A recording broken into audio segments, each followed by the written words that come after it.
এমন মেকআপ করে আলকাতরা সুন্দরী হয়ে যায় পরিমণি।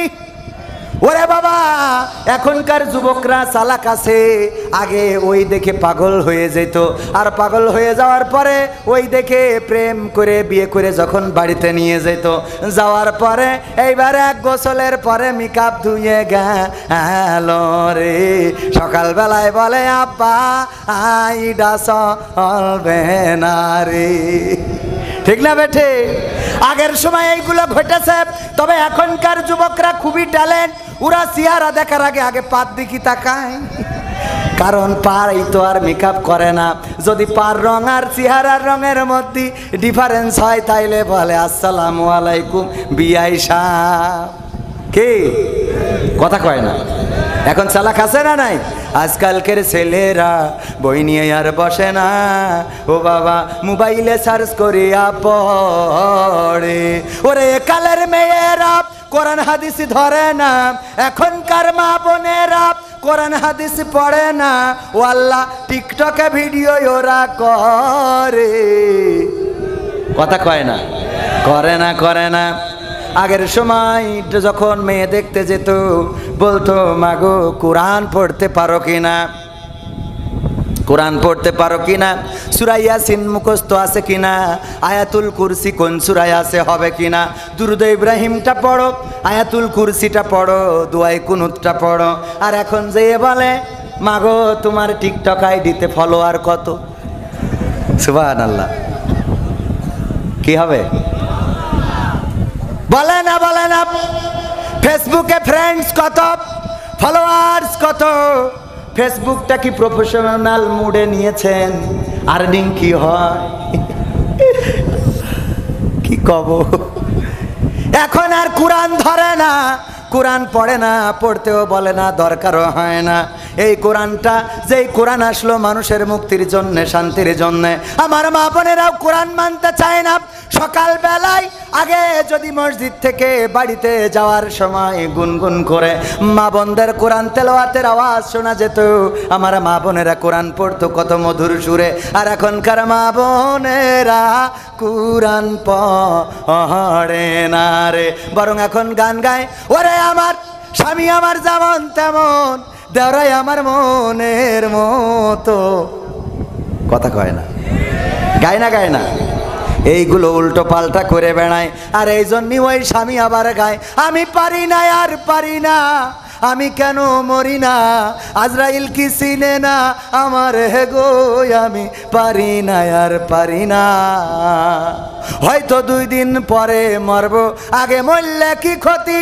ওরে এই দুনিয়ার রং তামাশা বুঝলাম না রে একরতি, ও আমার ঘরের রমণী, ও যে কাল নাগিনী, টিকটক খুলে আমার 12টা বাজাইলো, আমি পারি না আর পারি না। কথা কয় না? টিকটক খুলে অন্যের সাথে, আহারে ইমো ফেসবুকে লাইন আছে না নাই?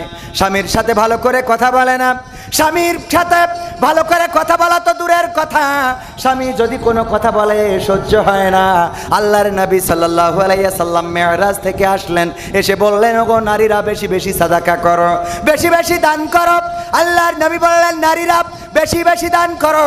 মা বোনেরা জিজ্ঞাসা করলো, মহিলা সাহাবীরা জিজ্ঞাসা করলো কেন আল্লাহর রাসূল আমরা বেশি বেশি দান করব? আল্লাহর নবী বললেন ওগো নারীরা, আমি দেখেছি অধিকাংশ নারীরাই জাহান্নামী।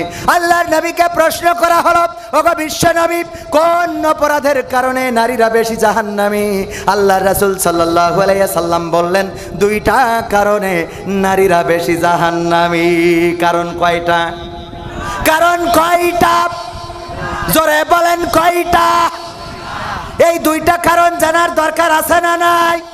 মা বোনেরা যারা পর্দার অন্তরালে আছেন তারা জেনে যান 2টা কারণ, আর পুরুষেরাও জেনে যান। যাদের স্বামী, যাদের স্ত্রী আসে নাই, বাড়িতে যেয়ে শোনাবেন ওগো আমার স্ত্রী গো, দেখো হুজুর বলেছে এই 2টা কারণে বেশি নারীরা জাহান্নামী।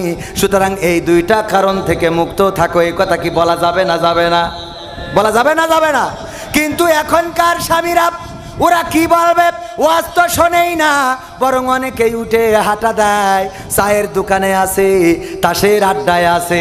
এই জাতীয় স্বামী এই দামোদরে একটাও নাই। আছে না নাই? আছে মানে কি? স্ত্রী বলছে যে হুজুরের একটু দাওয়াত করে আনবা, আমি একটা মোরগ সাইড দিয়ে রাখি, সাইড দিয়া বোঝেন তো, মানে মুসলমানি দিয়ে রেখে দিয়েছে যে এই মোরগটা খাওয়াবে হুজুরির দিয়ে। হুজুরি দাওয়াত করতে গেছে, হুজুর বলছে দেখো তুমি কি নামাজ পড়ো? তা বলছে না। তা বলছে বেনামাজির বাড়ি তো আমি খাই না। বাড়ি এসে স্ত্রীর বলছে হুজুর তো বেনামাজির বাড়ি খায় না। তা বলছে তাহলে তুমি নামাজ পড়া ধরো। বলছো আমাদের হবে না। তো হবে না তাহলে হুজুরি যে কোনোভাবে নিয়ে আসো, আমি তো মানত করেছি, আমি হুজুরদের মুখে শুনেছি মানত করাতে কল্যাণ অকল্যাণ কিছু নেই, কিন্তু মানত করলে সেটা পালন করতে হবে, এইটাই বাধ্যতামূলক, এটা ওয়াজিব, করাই লাগবে, পালন করাই লাগবে, না হলে গুনাহগার হবে না।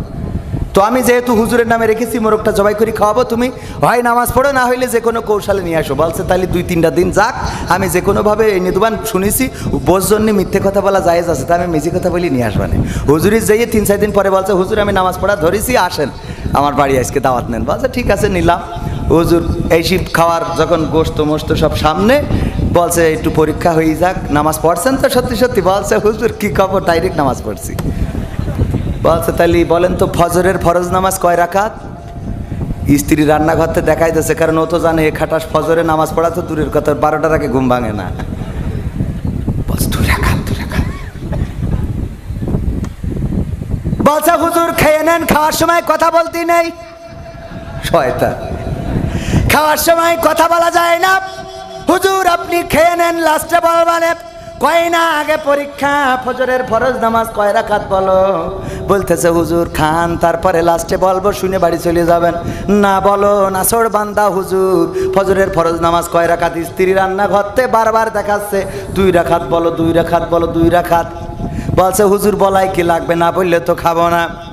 হুজুর ফজরের ফরজ নামাজ হলো 4 রাকাত। হুজুরের তো মেজাজ গেছ খারাপ হয়ে ভাত তুই হাঁটা দেশ। স্ত্রী রান্নাঘরতে এসে বলছে কতবার করে দেখালাম ফজরের ফরজ নামাজ 2 রাকাত, কতবার করে ইশারা দিয়ে বললাম বলো 2 রাকাত, 2 রাকাত, 4 রাকাত বললে কেন? বলছে তুই যে আমার স্ত্রী, তোর মাথায় তো এত বুদ্ধি থাকার কথা না, বুদ্ধি আমার কাছ থেকে নে। ওরে শয়তান, যেই হুজুরির 4 রাকাত বলে আটকাতে পারলাম না, ওর 2 রাকাত বললে তো মেরে থুয়ে যেত। 4 রাকাত বলে আটকাতে পারিনি, ও তো 2 রাকাত বললে তো মেরে থুয়ে যেত। এরকম স্বামী আছে না? না না শুকরি করা স্ত্রী, ওদের যাই করে দেন, যে সোনা 22 ক্যারেটের সোনা দিয়েও যদি গয়না বানাই দেন, তাও বলবে এর থেকে সিঙ্গাপুরি সোনাটা ভালো। কথা কয় না? বলবে না? বলবে না? এই জাতীয় অকৃতজ্ঞ নারী যারা, তারা জাহান্নামে যাওয়ার অন্যতম কারণ। এই জন্য স্বামী যেটা দেবে ওইটা মনে করবেন আপনার জন্য সবচেয়ে বড় উপহার। আমি ডাক্তারের দিয়ে উদাহরণ দিলাম, আমার ভাইজানের দিয়ে, আসলে ভাইয়ের জীবনে এটা ঘটে নাই, কারণ ভাই যে জীবন সঙ্গিনী পেয়েছে, উত্তম একজন জীবন সঙ্গিনী পেয়েছে, যিনি সক্রিয়ভাবে ইসলামী আন্দোলনের কর্মী। বলেন আলহামদুলিল্লাহ।